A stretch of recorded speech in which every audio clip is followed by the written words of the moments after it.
একটা বড় বোয়াল কাটছে শামশের ভাই, পদ্মা নদীর বোয়াল।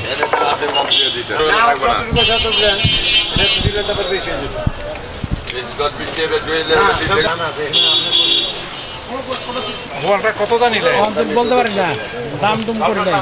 আচ্ছা, ওজন কেমন হইতে পারে? 6 কেজি ওজনের বোয়াল কাকা পদ্মা নদীর উনি নিয়েছেন, দামটা বলতে পারছেন না। ফিশ কাটার শামশের ভাই মাছ কাটছেন, বোয়াল মাছ। আসলে বোয়াল মাছটা অনেকে পছন্দ করেন, যেহেতু কাটা কম থাকে, বাচ্চাদের জন্য খেতে সুবিধা হয়, আর বোয়ালের আলাদা একটা টেস্ট আছে। তবে অনেক ক্ষেত্রে কিছু মানুষ বোয়াল মাছ খান না, নানান কারণে খাওয়া হয় না। 6 কেজি ওজনের বোয়াল।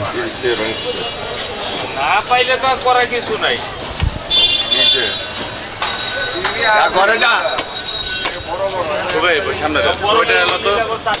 প্রিয় দর্শক, আছি ধূপখোলা নদীর মাছের বাজারে, ফিশ কাটারের দোকানে। এখানে কাটছি একটা বোয়াল মাছ।